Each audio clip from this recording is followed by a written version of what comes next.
Ready? Okay. From her angle.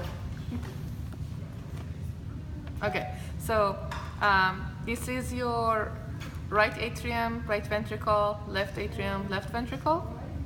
Coming from your right ventricle, you have your pulmonary trunk, which branches into the left pulmonary artery and right pulmonary artery in blue. When the blood gets picked up from the lungs, it goes as oxygenated blood in these two red ones on this side and this side. So these would be your left pulmonary veins and then right pulmonary veins. When they come back, they go to the left atrium, left ventricle, and then from left ventricle, it goes through the aorta and then aortic arch. From aortic arch, it starts to go down to passing the diaphragm, going to the abdominal aorta. If you look at the branching here, the first branch is the brachiocephalic, which goes to right common carotid and right subclavian. The middle one is the left common carotid, and the last one is left subclavian.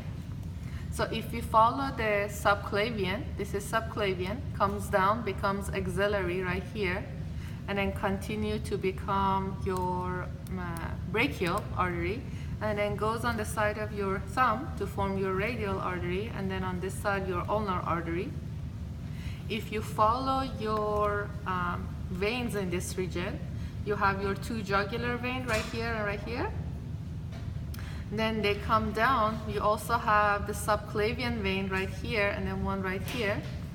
So when they join on the right hand side, just this tiny region here would be your right brachiocephalic, and then this region would be your left brachiocephalic.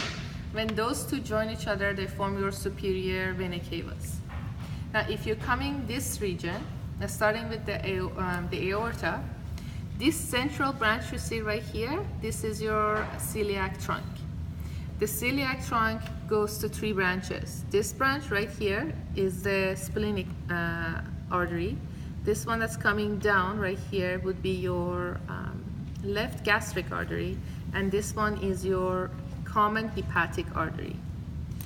Right below this, you have your superior mesenteric artery, and then this one would be the inferior mesenteric artery. These two are your renal arteries. You come down, these are your common iliac arteries that forms your two internal iliac arteries, and then external iliac arteries right here and right here. If you follow it down, this becomes your femoral artery, goes down to form your popliteal artery, and then posterior tibial artery. On this side, because this is an anterior view, this becomes the anterior tibial artery. On the leg for the veins, you have this big one, which is your saphenous vein, coming up as femoral, becomes the external. External joins with internal iliac artery to form your common iliac vein, which both empty into the inferior vena cava.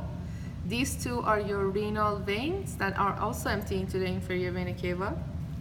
These tiny branches you see right here, that's number 62, those are your superior mesenteric veins, which continue to come into the liver as this tiny branch right here, and this would become your hepatic portal vein.